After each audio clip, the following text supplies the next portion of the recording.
గడిచిన వారమంతా కూడా ఆయన మహాకృపను పెట్టి మనందరినీ కూడా కాసి కాపాడి ఈరోజు మనం సంఘముగా కూడి ఆయన స్తుతించడానికి ఈ సమయం మనకి ఇచ్చినందుకు ఆయనకి ఎంతైనా మనం కృతజ్ఞత కలిగి ఉందాం. ఆరాధన అనేది ఒక్కరోజు ఆదివారం మందిరంలోకి వచ్చి మందిరంలో కూడుకుని దేవుని స్తుతించేది కాదు. ప్రతిరోజు నూతనంగా నా జీవితంలో కొత్త జీవితం ఎక్కడొకక్కడ మార్పు చెందే జీవితం జీవించాలి. ఆ జీవితం నాలో లేనప్పుడు అది ఆరాధన కాదు. ప్రతిదినము దేవుని కోసం మనం జీవించడానికి ఇష్టపడాలి. అందుకే దేవుడు ఆశపడ్డ ప్రాణాన్ని తృప్తిపరుతూ ఉన్నాడు. మనకు ఆ ఇష్టం ఆ ఆశ మనకు ఉంటే దేవుడు ఖచ్చితంగా మనం తృప్తిపరుతాడు. కాబట్టి ఎప్పుడు కూడా దేవుణ్ణి గణపరచడం అనేది మనం మందిరంలో చేసేది. కానీ ఆరాధన అనేది మన జీవించే జీవితంలో వారం అంతా కూడా మన జీవితంలో దేవుని సన్నిధికి వచ్చి ఇదిగో ప్రభువా నా అర్పణ అని అర్పించే స్థాయికి దేవుడు మనం తీసుకొచ్చాడు. కాబట్టి మనం దేవునికి తెచ్చే అర్పణ శ్రేష్టమైంది దేవునికి కావాలి. అలాగే దేవునికి ఇచ్చేది ఆత్మతో సత్యముతో దేవుణ్ణి ఆరాధించాలి. సత్యమైంది కావాలి. అర్పణ అనేది ఆరాధన అనేది అర్పణ కానీ ఏదో రెండు మాటలు మాట్లాడుకుని కానుకేసుకుని భోజనం చేసేసి వెళ్ళిపోయేది కాదు. రోజు నేను నేర్చుకునేది నా జీవితానికి దేవునికి అర్పణగా ఉండాలి. ఇది ఆరాధన. అయితే దేవుణ్ణి ఎందుని పెట్టి మనం ఆరాధించాలి, దేవుని ఎందుని పెట్టి మనం ఆరాధించాలి అని మనం చూసుకుంటే ఈరోజు మనం సజీవులుగా ఉన్నాం. ఇప్పుడు ఇక్కడ మందిరంలో మనం మన ప్రాణాలతో మన దేవునిలో మన ప్రాణం ఉండి దేవుణ్ణి స్తుతించడానికి వచ్చామే. ఇది ఒక్కటి చాలు మన జీవితానికి. ఈ గడి చూడని వారు అనేక మంది రాలిపోయి ఉన్నారు. కానీ దేవుని సంకల్పం చొప్పున ఇంకా మనం సజీవులుగా ఉన్నాం. అందుని పెట్టి దేవుణ్ణి మనం ఆరాధించాలి. అనేక విషయాల్లో దేవుడు నీతో నాతో మాట్లాడుతూ వచ్చాడు. మనం నేర్చుకున్న దాన్ని పెట్టి మనం విన్నదాన్ని పెట్టి మనం నేర్చుకుని ఆయన ముందు ఇదిగో ప్రభువా నా ఈ కొద్దిగా అర్పణ నీకు తీసుకొచ్చాను అనే స్థాయికి మనం నడిచి వచ్చాం. కాబట్టి ఇంకా ముందు మనం నడవబోయే ప్రయాణం మనం దేవునికి అర్పణగా జీవించే జీవితం అనేకమంత పెద్ద అర్పణ ఉంది. అటువంటి అర్పణలో మనం జీవించడానికి ఆ అర్పణ నేనై ఉండాలి అని ఆశ కలిగి మనం ఉండాలి. అలాగే ఈరోజు దేవుడు నీతో నాతో మాట్లాడుతున్న ప్రతి ఒక్క మాటను మనం జాగ్రత్తగా గ్రహించి ఆ ప్రకారంగా దేవుణ్ణి మనం స్తుతిద్దాం. 107వ కీర్తన పేజీ నంబర్ 110.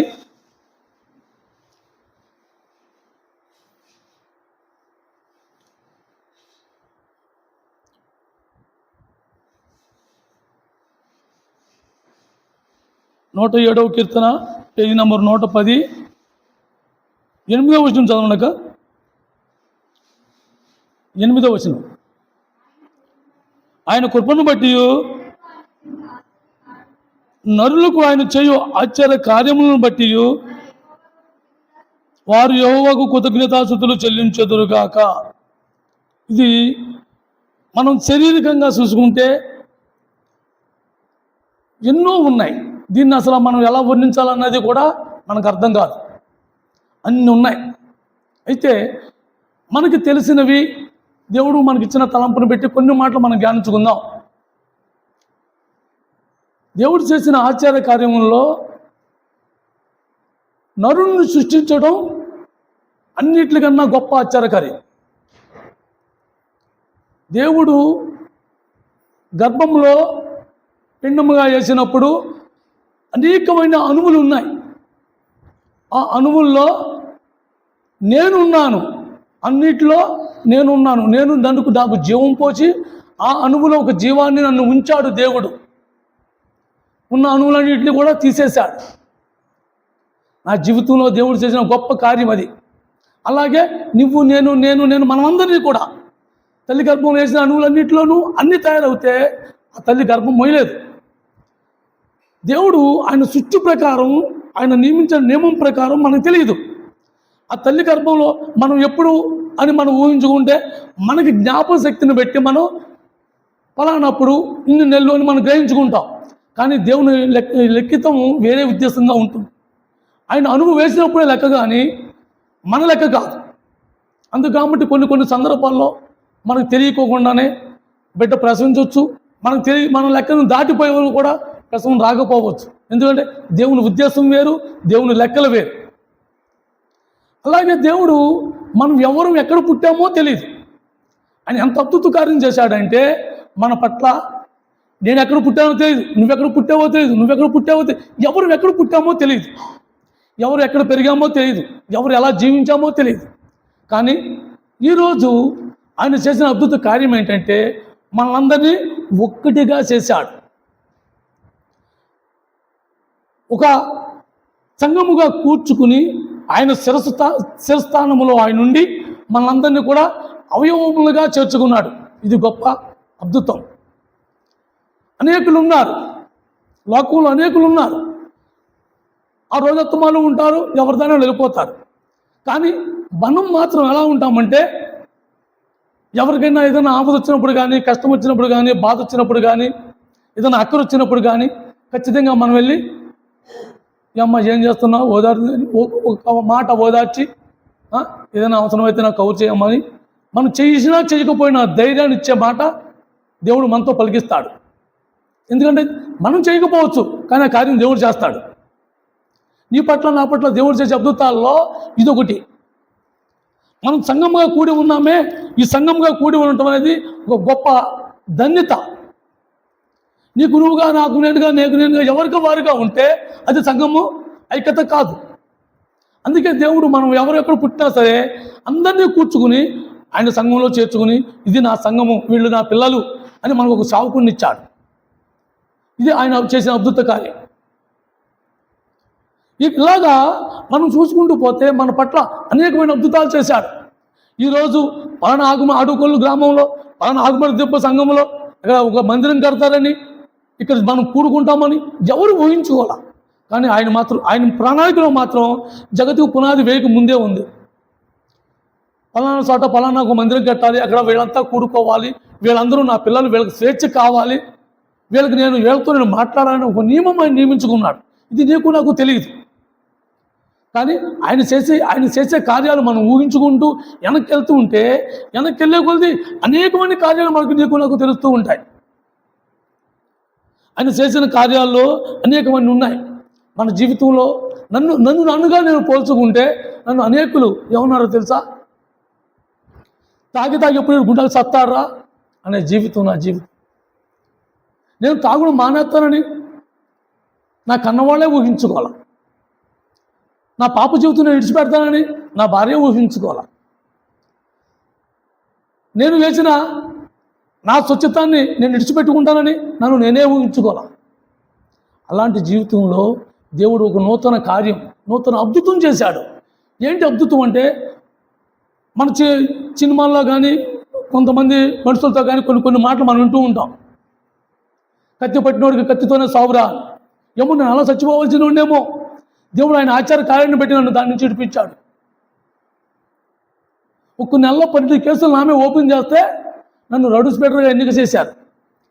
అలాంటి జీవితం నుంచి దేవుడు నాలోంచి అటువంటి ఆ జీవితాన్ని నుంచి విడిపించుకుంటానని నాకు నేనే ఊహించుకోవాలా. కానీ ఆ దేవుడు ఏం చేశాడు? ఆశ్చర్య కార్యం చేశాడు. నాకు ఆశ్చర్యం, అలాంటి జీవితం నేను ఎలా వచ్చాను, నేను బయటికి ఎలా వచ్చాను, అసలు నేను ఎలా రాగలిగాను, నాకే అంత చిక్కలా. నీ పట్ల నా పట్ల దేవుడు అటువంటి కార్యాలు మనకు తెలియకోకుండానే అనేకమైన కార్యాలు చేశాడు. అలా మనం చూసుకుంటూ పోతే దేవుని మనకు చేసిన మేళ్ళను పెట్టి, మనకు చేసిన ఉపకారాలను పెట్టి, మనకు చేసిన ఆశ్చర్య కార్యాలను పెట్టి దేవుణ్ణి మనం స్తుతించి కనపరచాలి. దేవుణ్ణి మనం ఎప్పుడు స్తుతించి కనపరచాలి. మన జీవితంలో దేవునికి మన జీవితంలో ఎంతో కొంత అర్పణగా అర్పించే జీవితం మనం జీవించాలి. ఎక్కడొకక్కడ మనం తెంపు చేసుకుని మనం నాటు పడాలి. మనకి ఆ నాటు పడకపోతే మనం జీవించలేం. ఆ నాటు తెగకపోతే మనం క్రయం చెల్లించలేం. ఆ నాటు తెగకపోతే మన జీవితానికి అర్పణ లేదు. మనం ఏ అర్పణ అర్పిస్తున్నాం అనేది దేవునికి చాలా అవసరం. ఆయన చూసుకుంటాడు. అరే నేను తెచ్చింది నువ్వేం తెచ్చానో, నా భార్య నాకేం పెట్టిందో నాకు తెలియదా? అలాగే యేసుక్రీస్తు ప్రభుకు కూడా మనం ఏం పెడుతున్నాం అన్నది ఆయనకు తెలుసు. ఆయన ఆంతర్యంలో ఎరిగిన దేవుడు. అంటే సృష్టికర్త, సర్వోన్నతుడు. అందుకనే మన పట్ల ఆయన చేసిన కార్యాలలో దేన్ని ఊహించకున్నా మనం నేను జన్మించడమే మహాభయం, నేను నా జన్మ గుర్తు చేసుకుంటే నాకు భయం వేస్తుంది అన్నట్టుగా దావీదు ఆ అణువుల్లో నా ప్రాణం కూడా పోవచ్చు, కానీ నన్ను భూమి మీద తీసుకొచ్చాడు. ఇది గొప్ప కార్యం, గొప్ప ఆ ఆశ్చర్యకార్యం. వాటితో పాటు నేను కొట్టుకుపోవాలి కదా, కానీ ఆ దేవుడు ఏం చేశాడు? ఆ అణువుని బలపరిచాడు. అలాగే నన్ను అందరినీ కూడా, మనలో ఉన్న అందరినీ కూడా ఆ అణువు ద్వారా మనల్ని బలపరిచి ఈరోజు ఆయన సన్నిధిలో కూర్చోవడానికి, ఆయన స్తుతించడానికి, మేము దేవుని నమ్ముకున్నామని చెప్పుకోవడానికి ఒక స్థాయిని ఇచ్చాడు. అందులో పెట్టి దేవునికి నిన్న వందనాలు చెప్పాలి, అందులో పెట్టి దేవుణ్ణి గణపరచాలి. 9వ వచనం చదవమ్మా.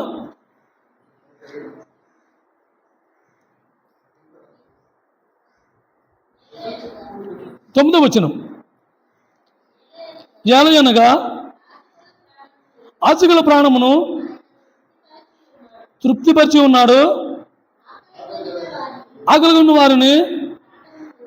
ఉన్న వారి ప్రాణమును మేలుతో నింపి ఉన్నాడు. ఎవరమైనా సరే ఆశ కలిగి ఉంటే ఆ ఆశని దేవుడు ఖచ్చితంగా తీరుస్తాడు. దేవుని పట్ల ఆత్మీయ జీవితం జీవించాలని కానీ, నేను ఆత్మీయంగా ఎదగాలని కానీ, నేను ఆత్మీయంగా ముందుకు సాగాలని కానీ, అసలు నా కన్నులారా ఈ పాపిష్టి కన్నులు కాదు కానీ ప్రభువా, నీ మనోన్నతాలు నాకు ఇచ్చిన ఆయన, నీ దర్శనం నాకు కావాలని మనం ఆశపడితే ఖచ్చితంగా ఆయన మనకు దర్శనం ఇస్తాడు. ఆ ఆశ పడాలి, ఆ ఆశ ఉండాలి. ఆ ఆశ లేకపోతే మనం చూడలేం. చక్కగా ఆ ఆశ ఉంది, చక్కగా ఆ ఆశ నమ్మాలనే పరిగెత్తుకెళ్ళాడు. ఆ పరిగెత్తుకెళ్ళి ఏం చేశాడు? ఆ జనసమూహం నుంచి ఏమైనా సరే యేసుని చూడాలని ఆశ, యేసు ఎవరు నేను చూడాలని ఆశ కోరి వెళ్ళాడు. లూకా సువార్త పేజీ నంబర్ 71.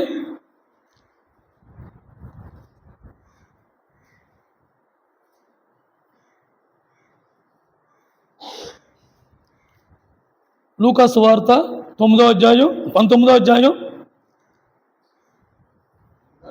19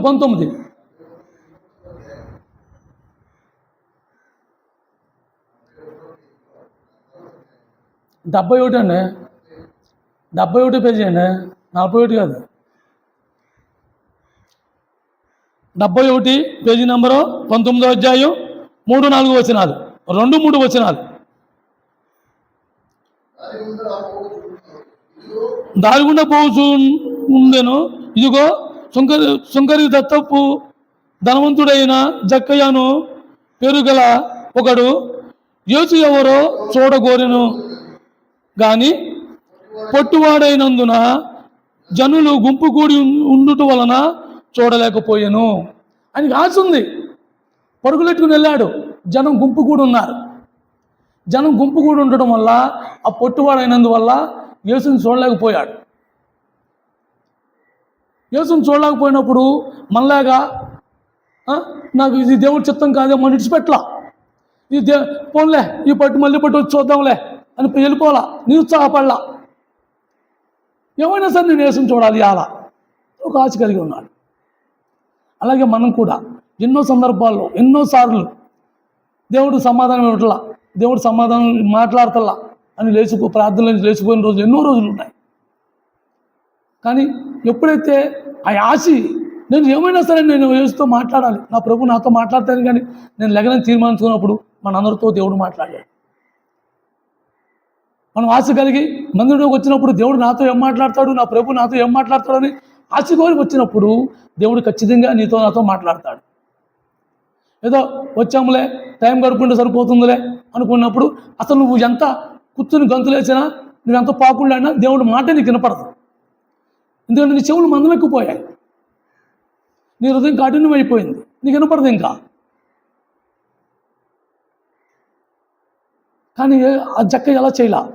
చక్క ఏమనుకున్నాడు? నేను ఏమైనా సరే యేసుని చూడాలి, నేను ఏమైనా యేసుని చూడాలి, ఎంత కష్టమైనా పర్వాలా. ఆయన ఏం చేసేవాడు? జక్కయ్య పన్ను వసూలు చేసుకుని డబ్బు పోసుకునేవాడు. సంపాదించుకుని ధనవంతుడైతే ధనవంతుడు ఎలా ఉంటాడు? చక్కటి ఇస్త్రీ బట్టలు వేసుకుని ముందాగా చక్కటి దారిలో నడుస్తూ ఉంటాడు. చెట్లు పుట్లు ఎక్కుతాడా? ఎక్కడు. కానీ ఆ జీవితంలో చెట్టు ఎక్కుతాం చాలా కష్టం. అదే మొదటిసారి అయి ఉంటుంది, మొదటిసారి అయి ఉంటుంది. కానీ ఏమైనా సరే యేసుని చూడాలని ఆశ మాత్రం విడిచిపెట్టుకోవాలి. ఆ ఆశ విడిచిపెట్టుకోకుండా ఆ యేసుని ఆ దారి వస్తాడని తెలుసుకుని ముందుగా పరిగెట్టాడు. యేసు కన్నా ముందే పరిగెట్టాడు. 4-5 వచనాలు చదవనా? అప్పుడు యేసు ఆ తోవను రానై ఉన్నాడని గనుక అతడు ముందుగా పరిగెత్తి ఆయనను చూచుటకు ఒక మేడి చెట్టు ఎక్కాను.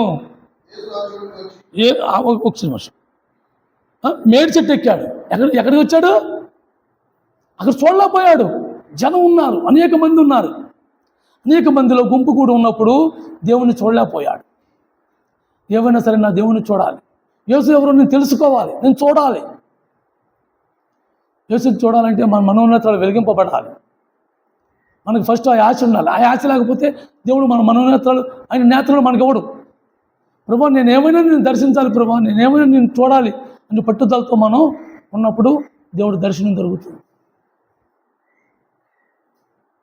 ఏమైనా నేను ఫస్ట్ క్లాస్లో పాస్ అవ్వాలనుకున్నప్పుడు ఆ పిల్లలు ఏం చేస్తూ ఉంటారు? దివారాత్రులు చదువుతూ ఎలా ఉంటారు? వాళ్ళకి ఆకలి ఉండదు, నిద్ర పట్టాలని ఆశ ఉండదు. ఏమైనా సరే నేను సాధించాలి, నేను ఒక తపన. అలాగే జకరియా ఆ పట్టుదలతోనే ఉన్నాడు. అన్నీ అనుభవించేశాడు, బోర్డు సంపాదించేస్తున్నాడు, బోర్డు సంపద ఉంది.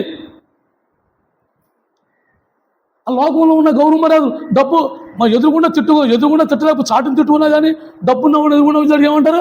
వందనాలు దండాలు అని ఎలా అంటారు? అలాగే జక్కయ్యను కూడా అలాగే గౌరవించేవారు. కానీ ఏట్లో తృప్తి పొందల జక్కయ్య. దేంట్లోనూ తృప్తికరం లేని జీవితం జీవించినప్పుడు ఒక్కసారిగా ఏం చేశాడు? యేసు ఎవరో నేను తెలుసుకోవాలి, యేసుని నేను చూడాలి అనే బలమైన తీర్మానించుకున్నాడు. ఏమైనా ఆ ఆశ దేవుడు తీరుస్తాడు.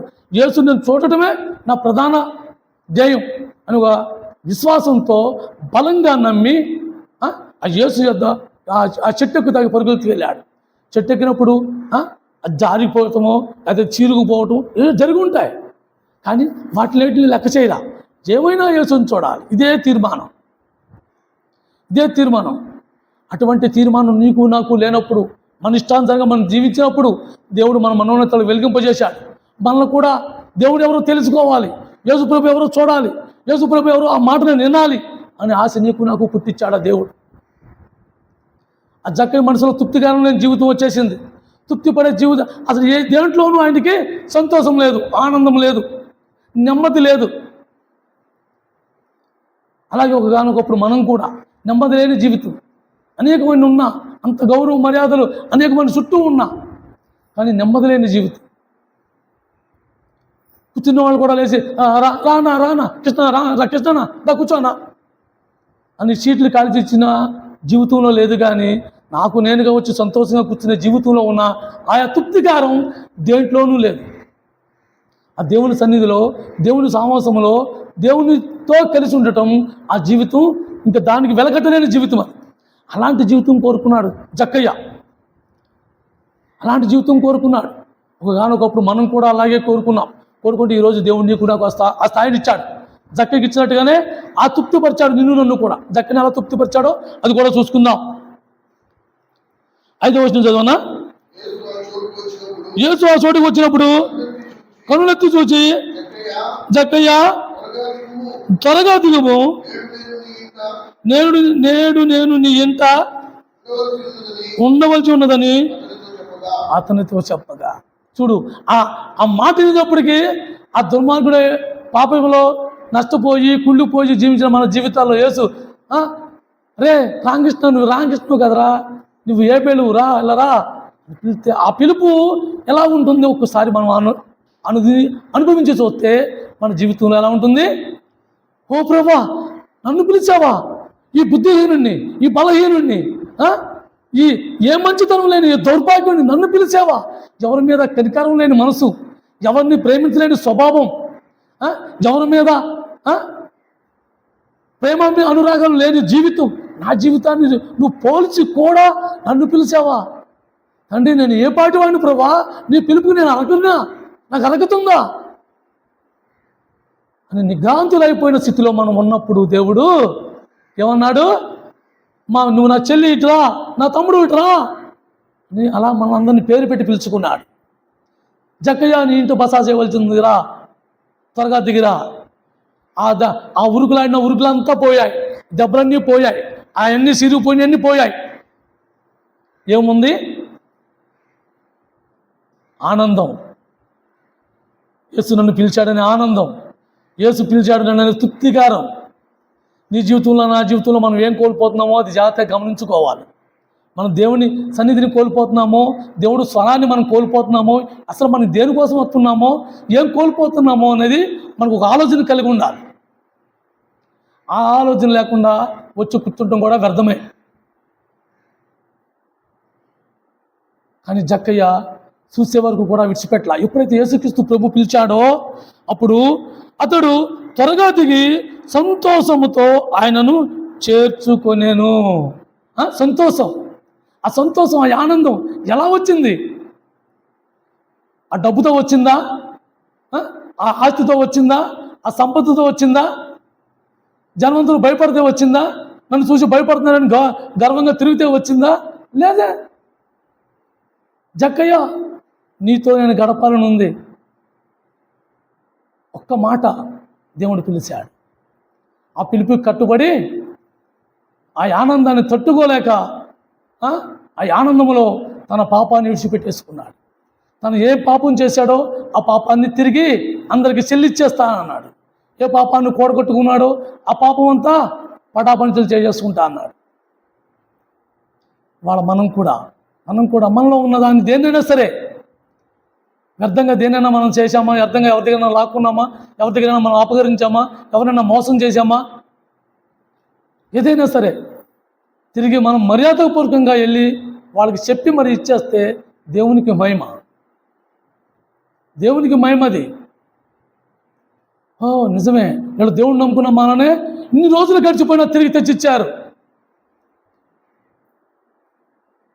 ఆ చక్కలాగా మనం ఆనందంతో తిరిగి మనం ఎవరిదైతే లాక్కున్నామో, ఎవరైతే దొంగిలించామో, ఎవరిదైతే మోసాకరం చేసి మనం ఆక్రమించుకున్నామో అటువంటి వాటిని ఏదైనా మనలో ఉంటే మనం దాన్ని తిరిగి విడిచిపెట్టేసుకుంటాం. దేవునికి ఘనత. మనం ఎన్ని రోజులు ఉంటామో తెలియదు ఈ భూమి మీద. మా గురుగారు చెప్పినట్టుగా చుట్టూరు యుద్ధాలు, భయంకరమైన రోజులు, కరువులు, ఇన్ని రకాలుగా ఎంత భయంకరమైన రోజులు ఉన్నాయో మనకే అర్థం కావట్లా. కానీ ఏ రోజు ఎలా ఉంటుందో తెలియదు. దేవుడు రాకడైనా మన ప్రాణ ప్రోకడైనా ఉన్నదాని సమయంలో మనం వీటిని సరి చేసుకోకపోతే మనం ఎక్కడున్న వారు అక్కడే ఉంటాం.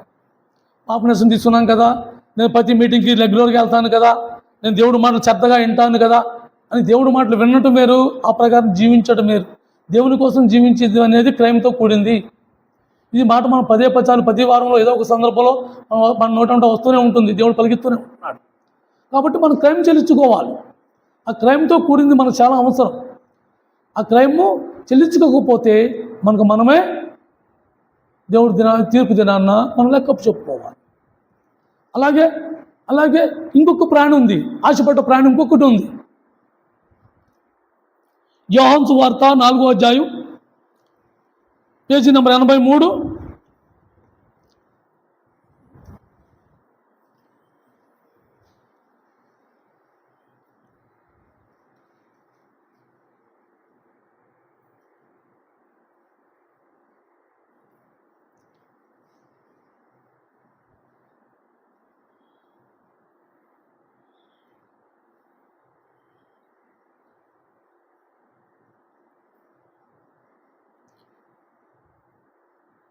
నాలుగో అధ్యాయం 19వ వచనం చదవనా?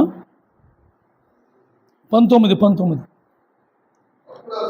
అప్పుడు ఆ స్త్రీ, అయ్యా, నీవు ప్రభుత్వాన్ని గ్రహించుచున్నాను. మా పితరులు ఈ పర్వతం మందు ఆరాధించరు, కానీ ఆరాధించవలసిన స్థలము యెరూషలేములో ఉన్నదని మీరు చెప్పుదురని ఆయనతో అనగా ఆమెతో ఇట్లా నేను ఒకసారి ఆమె అసలు దేవుని ఆరాధన అనే అసలు ఆలోచన ఆ అమ్మాయికి ఎందుకు వచ్చింది? ఆ అమ్మాయి చేసిన పని ఏంటి? ఆ అమ్మాయి పాపంలో మునిగిపోయింది. కానీ ఆ అమ్మాయికి మాత్రం ఈ పాప రోత జీవితం వల్ల నేను దేవుణ్ణి ఆరాధించలేకపోతున్నాను. అనేక మంది దేవుణ్ణి ఆరాధిస్తున్నారు, అనేక మంది దేవుడు సాగిలు పడుతున్నారు, కానీ నా జీవితం ఈ పాపిష్ట జీవితం వల్ల నేను దేవుణ్ణి ఆరాధించలేకపోతున్నానని ఒక ఆశ ఉంది ఆ మనసులో. ఆ మనసులో ఆ ఆశ ఉన్నదాన్ని బట్టే ఆ ఆరాధన గురించి దేవునితో చెప్పింది. ఆయన ప్రవర్తన ఎలా తెలుసుకోగలిగిందంటే ఆమె చేసే క్రియలన్నీ కూడా యథార్థంగా ఆయన పలికాడు. ఈ నీరు బొగ్గ నీకు ఇవ్వడానికి నీ పెనిమిటిని తీసుకురా అన్నప్పుడు నాకు పెనిమిటి లేడు, నీ పెనిమిటి లేడు, అయితే ఉన్న ఐదుగురు నీ భర్తల కారా, నా భర్తల కారు, నాకు భర్త లేడు. ఇది యథార్థత. అంటే ఆమె మనసులో యథార్థత ఉంది, కానీ దేవుణ్ణి ఆరాధించలేను అని. ఎందుకు ఆరాధించలేను అంటే తనలో ఒక భయం ఉంది. నేను పాపం చేస్తున్నాను, ఈ పాపాత్మురాలికి ఆ దేవుడు ఆ యెరూషలేము వెళ్ళి నేను ఆరాధించలేను, దేవుణ్ణి నేను ఎలా ఆరాధించాలి, నేను ఆరాధనకు అర్హురాలిని కాను, నేను ఆరాధించడానికి అర్హురాలిని కాను అనే భయంతో ఆశ అయితే ఉంది. ఆశ అయితే ఉన్నందున ఆ యేసుక్రీస్తు ప్రభు ఆమె దగ్గరికి వచ్చాడు. ఆమె దగ్గరికి వచ్చి ఆమెతో మాట్లాడుతూ మొదలుపెట్టాడు. ఎప్పుడైతే ఆమెతో మొదలుపెట్టాడో ఆమె ఈ మాట గురించి చెప్పింది. అయ్యా, నువ్వు ప్రవర్తన నేను గమనిస్తున్నాను. అలాగే యేసుక్రీస్తు ప్రభు మాట్లాడినప్పుడు మనకు కూడా దేవుడు మాట్లాడుతున్నాడని అనిపించట్లేదా? దేవుడు మాట్లాడుతున్నాడు అనిపించలా? అందుకనే దేవుడు ఆ మాట రాయించాడు. తండ్రి, వీళ్ళ చెవులు మందమెక్కిపోయాయి, వీళ్ళ హృదయం బండ మారిపోయింది, వీళ్ళ హృదయం నాకు దూరంగా ఉంటుంది అని దేవుడు పలికించాడు. కాబట్టి మనం వచ్చినప్పుడు జాగ్రత్తగా వినాలి. దేవుడు ఏం మాట్లాడుతున్నాడని గ్రహింపు ఉండాలి. గ్రహింపు లేని జీవితం జీవించినప్పుడు మనం ఆరాధకులుగా మనం దేవుడితో సంభాషణ ఉండదు. అయితే ఆ స్త్రీలో ఆ యాచ తీరుతానికి దేవుడు యథార్థత పలికించాడు. యథార్థత పలికించి అప్పుడు అన్నాడు, అమ్మా, దేవుడు నువ్వు అక్కడికి వెళ్ళి ఆరాధించాలని కానీ ఇక్కడికి వెళ్ళి ఆరాధించాలని కాదు, మీరు ఈ కొండ మీద కానీ ఆ యెరూషలేములో కానీ ఆరాధించే కాలం ఇంకా లేదు. దేవుణ్ణి ఆరాధించేవారు ఆత్మతో సత్యముతో యథార్థంగా ఆరాధించేవారు కావాలి దేవుడికి అని అడిగాడు. ఎందుకు అడిగాడు? ఈమెలో యథార్థత ఉంది, కానీ ఆరాధించే అయోగ్యత నాకు లేదనే భయం. ఆ భయం వల్ల దేవుడు ఆమెతో ఏమన్నాడు? ఆత్మలో సత్యముతో ఆరాధించే కాలం వచ్చి ఉన్నది. ఎప్పుడైతే యేసుక్రీస్తు ప్రభువుని నేను చూడగలిగామో మనలో ఉన్న పాపపు క్రియలన్నీ కూడా మన నుంచి తొలగిపోతాయి. మన నుంచి ఆటోమేటిక్గా తొలగిపోతాయి. ఆ జక్కటి నుంచి ఎలా తొలగిపోయాయి? వాటికి పోయి తనగా ఇష్టపూర్వకంగా ప్రకటించేసుకున్నాడు. అలాగే ఈ స్త్రీ కూడా ఏం చేసింది? ఆ కుండను ఆడ పారవేసింది. ఎప్పుడైతే దేవుడు పలికాడో యేసుక్రీస్తు ప్రభు ఆత్మతో సత్యముతో ఆరాధించే కాలం వచ్చుతున్నది అనగానే ఆ కుండ అంటే ఏంటి? తన పాపం ఎమ్మటి అక్కడ విడిచిపెట్టేసుకుని దేవుణ్ణి, ఈయన ప్రవర్త కాడా, ఈయన దేవుడు కాడా, మాట్లాడుతున్నది దేవుడు కాదా అనే గ్రహింపు నీకు నాకు కలిగించడానికి ఆ స్త్రీని అక్కడ పెట్టాడు. మన జీవితంలో మనం ఏం కోల్పోతున్నామో మనకు చాలా అవసరం. దేవుడు నన్ను కూడా అలాగే పిలిచాడు. మన పాప జీవితంలో, ఆత్మీయ కుష్టిలో, వ్యభిచారం అనే అబద్ధాల సొల్లితో మన జీవితాలు జీవించినప్పుడు దేవుడు మన నుంచి ఏం చేశాడు? నీతో నాతో మాట్లాడి వాటి నుంచి మనల్ని విడిపించాడు, విమోచించి నన్ను స్వేచ్ఛగా దేవుణ్ణి ఆరాధించేలాగా చేశాడు, దేవునికి అర్పణగా చేశాడు. మనం ఎలాంటి అర్పణలో ఉన్నామో, ఎలాంటి అర్పణ అర్పిస్తున్నామో దేవునికి గ్రహింపు చాలా అవసరం, మనకు చాలా అవసరం. మనం చూసుకోకపోతే దేవుడు ప్రతిదానికి మనల్ని లెక్క అడుగుతాడు. నువ్వు వెళ్ళు కూర్చున్నావు, నీతో నేను మాట్లాడేది నీకు అర్థం కాలేదా, నీకు నేను చెప్పలేదా అని దేవుడు అడుగుతాడు. అడిగిన దానికి ప్రతిదానికి మనం సమాధానం చెప్పాలి. ఆ స్త్రీ కూడా అలాగే ఆశపడింది, నేను దేవుణ్ణి ఆరాధించాలి కానీ నేను పాపంలో ఉన్నానని. ఎప్పుడైతే నీవు ఆ ఆశ ఉందో ఆ దేవుడే వచ్చి మన పాపం నుంచి విడిపిస్తాడు. మనకు ఆశ ఉండాలి. ఫస్ట్ కోరిక లేకుండా, ఆశ లేకుండా, ఆశపడ్డ ప్రాణం తృప్తిపరుస్తాడని దేవుడు వాగ్దానం చేశాడు. మనలో ఆశ ఉంటే ఆశ నెరవేరుతుంది. మనలో అసలు ఆశ లేకపోతే మన జీవితాలు అలాగే ఉంటాయి. మన జీవితంలో మనం ఏం కోల్పోతాం అన్నది మనకే తెలియదు, మనకు అర్థం కాదు. మనకు అర్థమయ్యేటప్పటికీ ఈ జీవితం చాలా లెక్క ప్రయాణం జరిగిపోతూ ఉంటుంది. కానీ మన ప్రయాణంలో దేవుణ్ణి ఏ వారం మనం ఏం అర్పించాం అన్నది మాత్రం చూసుకోవాలి. ప్రభా, ఈ జీవితంలో ఈ వారం నేను ఇది నేర్చుకున్నాను, ఇదిగో ప్రభా నా అర్పణ అని తెచ్చే స్థాయికి మనం తీసుకొచ్చాడు.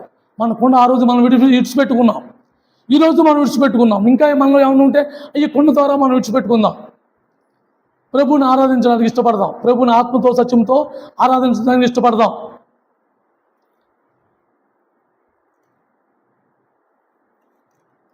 అలాగే కీర్తన 117వ కీర్తన 107వ కీర్తన 107వ కీర్తన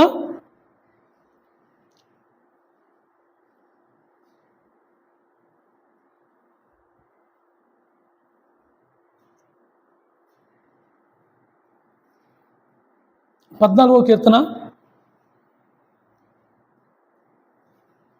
107వ కీర్తన 14వ వచనం అండి.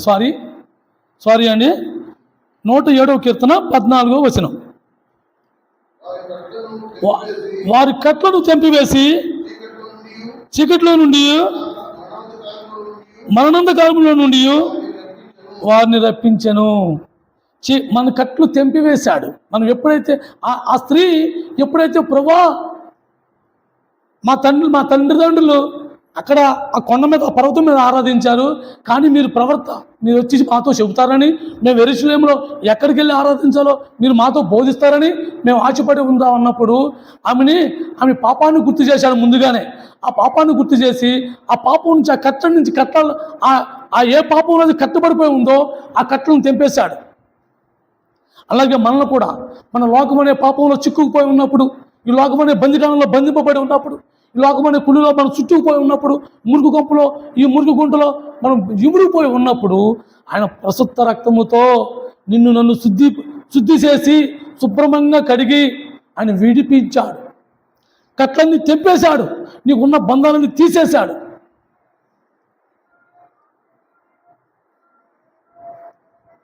ఎవరు ఎక్కడి నుంచి వచ్చామో తెలీదు, కానీ మన అందరం కూడా ఏదైనా అక్కడ వచ్చినప్పుడు ఒక్కసారిగా నిలబడి అందరము కూడా కూడుకుని ఒకరొకరు సహాయపడి ఒకరొకరు సంతోషంగా ఆనందంగా ఎందుకు చేసుకోగలుగుతున్నామో ఇది దేవుని సంకల్పం. మన చుట్టూ ఉన్న కట్టడాన్ని మనం తెంపేశాడు.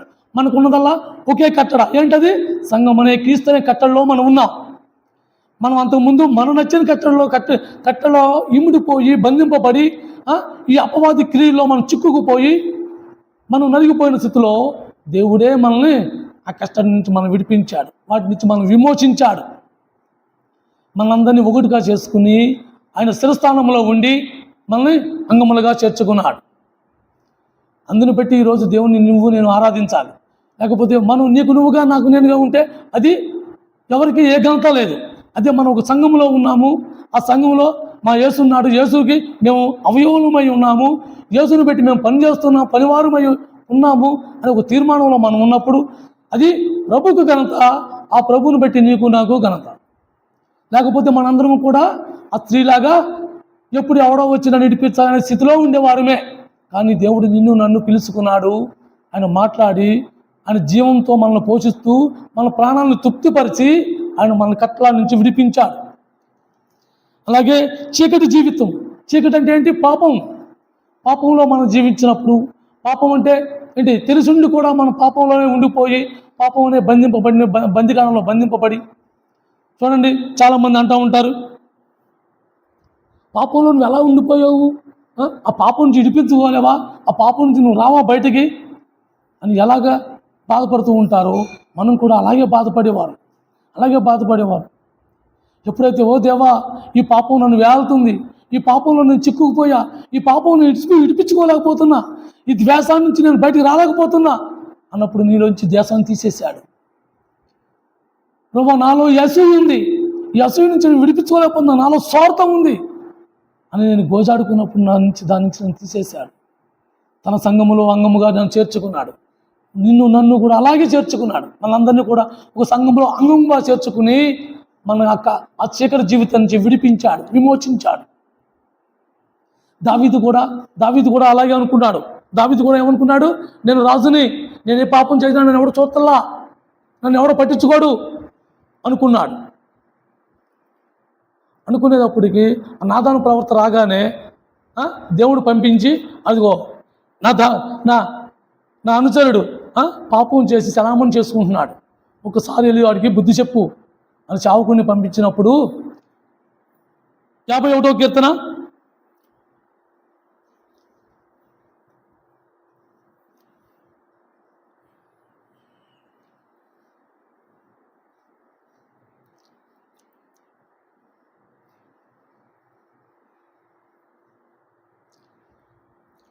51వ కీర్తన పేజీ నెంబర్ 478, 51వ కీర్తన 2-3 వచనాలు చదవండి.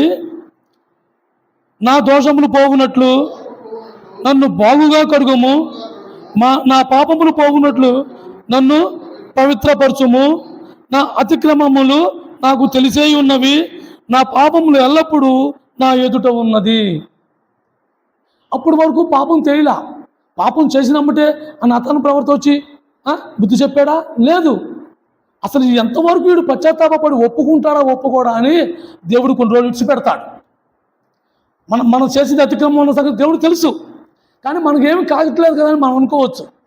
కానీ ఎవరో ఒకరితో మాట్లాడిచ్చి దేవుడు బుద్ధి చెప్తాడు. అలాగే నాతాను ప్రవర్తన వచ్చే వరకు కూడా దావీదు ఎవరు? దేవుని హృదయాంచారుడు. దావీదు చిన్నపిల్లల నాటి చిన్నతనం నుంచి కూడా ఏం మాట్లాడేవాడు, ఏం పలికేవాడు? దేవుని కీర్తనలు పాడుకుంటూ జీవించాడు. ఎలాంటి జీవితంలో దేవుడు తోడుగా ఉండి ఆ సింహాలతో, ఆ ఎలుగుబంటులతో వాళ్ళతో పోరాడే జీవితం జీవించిన దావీదు ఒక్కసారిగా పాపంలో పడేదాడికి ఆ పాపాన్ని కప్పిపుచ్చుకోవడానికి ఇంకో రెండు పాపాలు చేశాడు. ఆ 2 పాపాలు చేసి దాన్ని నా ఎదురుగున ఎవరు అంటలేదు కదా, నేను రాజును కదా, నాకు అధికారం ఉంది కదా, నన్ను ఎవరు గుచ్చి పెసినింటారు అనే ఒక ఆంభావంతో తన ఇష్టానుసారంగా దాన్ని మర్చిపోయేలా ప్రవర్తించాడు. ఎప్పుడైతే ఆ నాతాను ప్రవర్తి వచ్చి రాజా అని ఒక కథ రూపంగా చెప్పి ఆ దావీదుని మనోనేతలు వెలిగింపజేశాడు. ఎవరు అంటే నువ్వే. అయ్యో ప్రభు, నేను తప్పు చేశాను, నేను పాపం చేశానని ఒంటి మీద ఉన్న గుడ్డలు చింపుకుని ఏడుతూ అప్పుడు నా దోషములు, నా పాపములు శుభ్రంగా కడిగాయి. మన దోషములు, మన పాపములు కూడా అలాగే కడిగాడు ఆయన. శుభ్రంగా కడిగాయి. ప్రభువా, నాలో దోషం ఉంది, నాలో ఈ పాపం ఉంది, నాలో ఈ గర్వం ఉంది, నాలో ఈ ఆంభావం ఉంది ప్రభువా, వీటి నుంచి నేను ఇప్పించుకోలేకపోతున్నా, దీని నుంచి కడిగాయి, నన్ను శుభ్రంగా తీసాయి. ఆయన తీయగలడు, మనం తీసుకోలేము, మనకు చేత కాదు. కానీ మన పరలోకపు తండ్రి యేసుక్రీస్తు ప్రభు ప్రతి పాపం నుంచి విమోచించే దేవుడు నీకు నాకు ఉన్నాడు. మనల్ని ప్రతి కట్టడాల నుంచి మనల్ని విడిపించాడు దేవుడు. ప్రతి బందికాల నుంచి మనల్ని విడిపించాడు. ప్రతి పాపం నుంచి మనకు తెలియపరిచాడు. మనం ఏ పాపాల్లో చిక్కుకుపోయి ఉన్నామో ఆ పాపాలని ఎవరో ఒకరి ద్వారా మనకి తెలియపరుస్తూ వచ్చాడు.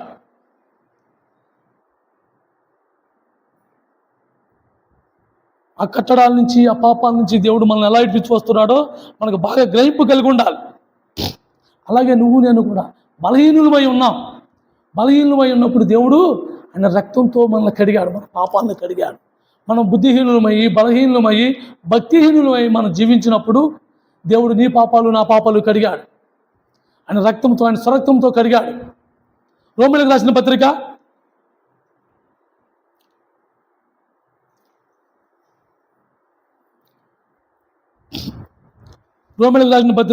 పేజీ నెంబర్ 136, రోమీయులకు రాసిన పత్రిక 5వ అధ్యాయం 6వ వచనం. యాలయనగా మనం ఇంకా బలహీనమై ఉండగా క్రీస్తు యుక్తకాలమున భక్తిహీనుల కొరకు సరిపోయాను. ఎవరి కోసం సరిపోయాడు? భక్తిహీనులు. మనకు భక్తి లేదు, మన మూర్ఖత్వం, గర్వం, లోకంలో అనుసరించి లోక ఆశయాల్ని, లోక ఘనతలను, లోక పొగడ్తలను మనం ప్రేమించాం. ఈ లోకంలో ఉన్న వాటిలన్నింటినీ మనం ప్రేమించి దేవుడు ఎవరో తెలియక మనకు నచ్చిన దాన్ని మనం పూజిస్తూ, మన నచ్చిన దాన్ని మనం వెళ్ళిపోతూ, మన భక్తిహీనులుగా మనం జీవించినప్పుడు దేవుడే మన మనోన్నతలు తెలిపాడు. దేవుడే మనల్ని పిలిచాడు. దేవుడే మనల్ని పిలుచుకుని మన మనోన్నతలు వెలిగింపజేసి దేవుడే మనకు ఆయన రక్తంతో ఆయన చనిపోయి ఆయన రక్తంతో మన పాపాలను కడిగిన దేవుడు మన దేవుడు. ఆయన మన పాపాలన్నింటిలో కూడా ఆయన రక్తంతో కడిగాడు. ఆయన మనల్ని భక్తిహీనులుగా ఉన్నప్పుడే మన కోసం చనిపోయాడు. ఆయన మన భక్తిహీనతను విడిపించడానికి, మన బలహీనంగా ఉన్నామని మనం బలపరచడానికి, ఆత్మీయ ఆహారంతోనూ జీవంతోనూ జీవవాక్యముతోనూ మనం బలపరచడానికి ఆయన బలహీనుడైపోయి చనిపోయాడు. మన బలహీనతల నుంచి విడిపించడానికి ఆయన మరణించవలసి వచ్చింది. అందుని బట్టి దేవుని మనం ఆరాధించాలి. మన బలహీనత నుంచి మనం విడిపించుకోలేం. నాలో ఈ బలహీనత ఉంది ప్రభా, నాకు ఎక్కువ కోపం అనే ఆంభావంతో నేను ఉంటాను ప్రభా, ఈ కోపాన్ని నేను చంపుకోలేకపోతున్నాను అన్నప్పుడు దేవుడు దాని నుంచి నన్ను కొంచెంగా తీసుకుంటూ ఈ స్థాయి తీసుకొచ్చాడు. అలాగని నేను పూర్తిగా నాలో పోయిందని నేను చెప్పట్లా, ఇంకా ఉంది ఇంకా పూర్తిగా తీసేయాలి. అందుకే దేవుడి దగ్గర నేను ఏడవాలి. ఓ ప్రభా, నాలో ఈ కోపం పోవట్లా, అన్నీ చంపుకున్నాను కానీ ఈ కోపం అనే భావాన్ని మాత్రం నేను చంపుకోలేకపోతున్నా, నేను విడిచిపెట్టుకోలేకపోతున్నా. నా బలహీనత ఇది, ఈ బలహీనత నుంచి నన్ను విడిపించు ప్రభా, బలహీనతల కోసం నువ్వు చనిపోయావు కదా అని నేను పూజాడాలి.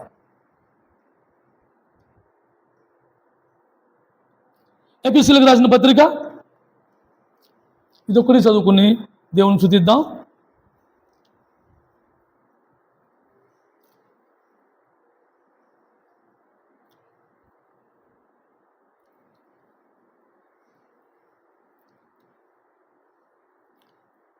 ఎపిసిలకు రాసిన పత్రిక 1వ అధ్యాయం 13వ వచనం. మీరును సత్యవాక్యమును అనగా మీ రక్షణ సువార్తను విని కీర్తునందు విశ్వాసముంచి వాగ్దానము చేయబడిన ఆత్మచేత ముద్రించబడితిరి. దేవుడు మనల్ని విడిచిపెట్టలా. మనం ఎలాంటి పాపంలో ఉన్నా, ఎలాంటి బలహీనతలో ఉన్నా, ఎలాంటి పనికిమాలిన స్థితిలో మనం ఉన్నా దేవుడు వాగ్దానం చేశాడు, మనల్ని కడిగాడు, శుద్ధి చేశాడు. ఆయన రక్తంతో మనల్ని పరిశుద్ధపరిచి ఆయన సువార్త అనే వాక్యము ద్వారా ఆయన ముద్రింపబడ్డాం. ఆయన ఆత్మముద్ర మనమే వేశాడు. అందుని పెట్టి దేవుని మనం ఆరాధించాలి. నీకు నాకు ఆత్మముద్ర వేయించుకునే అర్హత ఉందా? ఏ అర్హత లేదు నీకు నాకు. ఆయన ఆత్మముద్ర వేసి ఆయన సన్నిధిలో మనల్ని కూర్చోబెట్టుకుని ఆయన శుద్ధించే భాగ్యాన్ని చేశాడు. అందుని పెట్టి దేవుని మనం ఆరాధించాలి. దేవుని ఎందుకు పెట్టి మనం ఆరాధించాలని చూసుకుంటే ప్రతి వాక్యములోనూ ఏదో ఒక మాటలో మన దేవుడు విడిపించుకుంటూనే వచ్చాడు. అలాగని మనల్ని గణపరుస్తూనే వచ్చాడు, మనల్ని చేర్చుకుంటూ వచ్చాడు, మనల్ని ఆయనతో కూర్చోబెట్టుకుంటూ వచ్చాడు. ఏ వాక్యంలో చూసినా ఎక్కడో కూడా మనల్ని విడిపించడమే చేశాడు. ఆయన మనల్ని విడిచిపెట్టలా, మనల్ని వదిలిపెట్టలా. ఆయన సొత్తుగా మనల్ని చేసుకుని ఆయనతో సావాసంలో కలుపుకుని ఆయన కూడా మనల్ని ఉంచుకుంటానికి ఆయన ఎంత క్రయమైనా చెల్లించడానికి ఇష్టపడి నిన్ను నన్ను ఆ పాపం నుంచి విమోచించాడు. అందుని పెట్టి దేవుణ్ణి మనం స్తుతించి ఆరాధించాలి. ఉన్న సమయం అన్నగారు తీసుకుంటారు.